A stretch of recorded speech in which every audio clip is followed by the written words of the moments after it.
Doctor Mohan Yadav ने बयान दिया, 27% ओबीसी आरक्षण देने के लिए हम सभी तैयार हैं। कोर्ट में अलग अलग प्रकरण पर सुनवाई चल रही है। वकील फैसला करें कि इसे आगे कैसे ले जाना है। इससे जुड़े वकील 10 सितंबर से पहले बात कर लें। इस काम के लिए हम सभी प्रयासरत हैं, ये मुख्यमंत्री मोहन यादव ने कहा है। तो ये बड़ी खबर इस वक्त हम आपको बता रहे हैं और बड़ी खबर आ रही है भोपाल से। अब से कुछ देर पहले 11 बजे के आसपास एक सर्वदलीय बैठक सीएम ने बुलाई थी। इसमें कांग्रेस के साथ साथ सपा, बसपा और मुख्यमंत्री और बीजेपी के नेता तो थे ही, और इसमें यह तय किया गया कि 27% ओबीसी पर अब फैसला क्या होना चाहिए सरकार का। माफ कीजिए, सरकार द्वारा आज ये सर्वदलीय बैठक हमारी बुलाई गई थी, जिसमें भारतीय कम्युनिस्ट पार्टी, आप पार्टी, समाजवादी पार्टी, भारतीय इंडियन कांग्रेस, भारतीय जनता पार्टी, हमने सबने मिलकर के हमारे राज्य के ओबीसी वर्ग के आरक्षण को लेकर के जो सुप्रीम कोर्ट में प्रकरण चल रहा है, जैसा कि हम सबकी भावना है, ये चलने वाले कोर्ट के स्टे पर चूँकि कांग्रेस भी और बाकी अपोजिशन पार्टी भी और भारतीय जनता पार्टी भी सबने अपनी विधानसभा में भी इस बात को स्पष्टता के साथ रखा था कि 27% आरक्षण देने में हम यूनानिमस तैयार हैं। तो चूंकि कोर्ट में अलग अलग वकील लड़ रहे हैं, अलग अलग प्रकार से प्रकरण है, लेकिन चूंकि सुप्रीम माननीय न्यायालय ने एक निर्णय लिया कि वो 22 सितंबर से डे टू डे की इसकी हियरिंग करेंगे। ऐसे में डे टू डे की हियरिंग करने में हमारे सब वकीलों का भी मत इकट्ठा आए या वो वकील बैठ करके डिसाइड कर ले कि क्या हो सकता है, वो उस तरह से अपनी लाइन बनाए। हम सब मिलकर के हमारे जो विधानसभाओं के अंदर अलग अलग हमने सबने अपनी बात का समर्थन दिया था, उसी बात के लिए दोबारा आज हम सब बैठे भी हैं। आकाश मेरे सहयोगी इस वक्त इस बड़ी खबर पर हमारे साथ जुड़ रहे हैं। आकाश, बैठक तो हुई है, क्या तय हुआ है?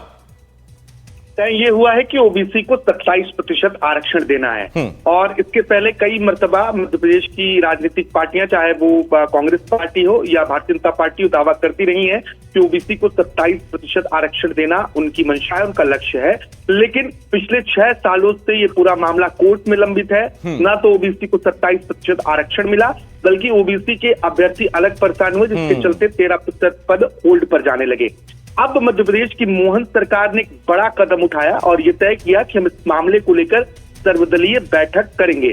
आज मुख्यमंत्री आवास में ये सर्वदलीय बैठक बुलाई गई थी, जिसमें कांग्रेस पार्टी के प्रदेश अध्यक्ष, नेता प्रतिपक्ष, इसके साथ ही आम आदमी पार्टी की प्रदेश अध्यक्ष रानी अग्रवाल और समाजवादी पार्टी के प्रदेश अध्यक्ष डॉक्टर मनोज यादव, तमाम बड़े नेता जो है वो शामिल हुए। और इसके बाद ये तय किया गया है कि दोनों पक्ष मिलकर ओबीसी को आरक्षण 27% दिलाने के लिए कोशिश करेंगे। इसके लिए सरकार तैयार है, क्योंकि कोर्ट में अलग अलग प्रकरणों की हियरिंग चल रही है और 22 सितंबर से इस मामले में रोज हियरिंग की बात सुप्रीम कोर्ट ने कही है। तो ऐसे में मुख्यमंत्री ने अपील की है कि जितने भी केसेस चल रहे हैं उनके वकील आपस में बैठकर बातचीत कर लो। सभी का मत एक होना चाहिए ओबीसी को 27% आरक्षण देने का, क्योंकि मध्य प्रदेश में ओबीसी की आबादी 50% से ऊपर है।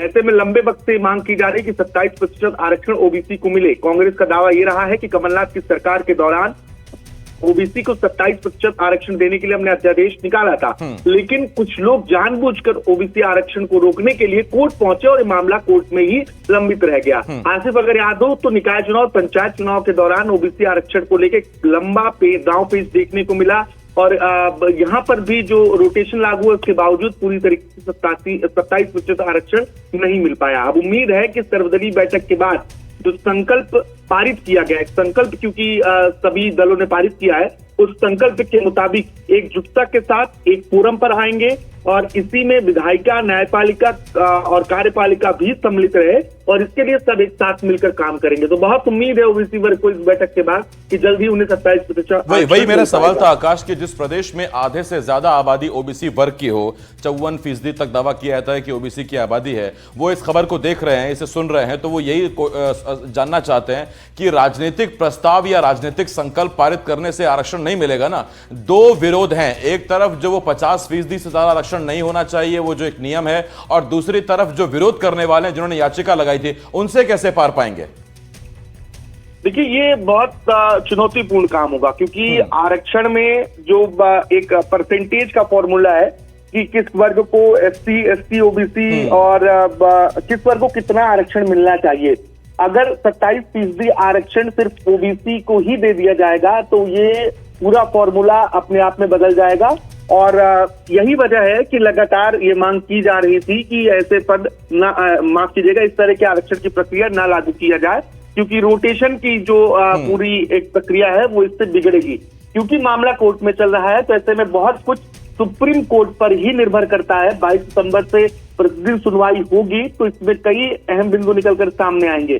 क्योंकि जब पिछली सरकार मध्य प्रदेश में कांग्रेस की बनी, उस वक्त कमलनाथ एक अध्यादेश लेकर आए जिसका हवाला आज तक कांग्रेस पार्टी देती है। और ये वजह है कि आदेश तो पहले से है, लेकिन जो लोग कोर्ट पहुंचे और कोर्ट में जाने की वजह से लगातार आरक्षण पर पेच फंसता चला गया। जो मैं पंचायत और निकाय चुनाव की बात कर रहा था आसिफ, आपको याद हो कि सैयद जाफर उस समय कोर्ट पहुंचे और बहुत लंबा विवाद, वरुण ठाकुर कोर्ट जाने के बाद बहुत लंबा विवाद देखने को मिला और अंततः जो रोटेशन की प्रक्रिया लागू हुई वो जितना मैं समझ पाया कि 14% के आसपास ही आरक्षण के हिसाब से रोटेशन की प्रक्रिया लागू हो पाई थी।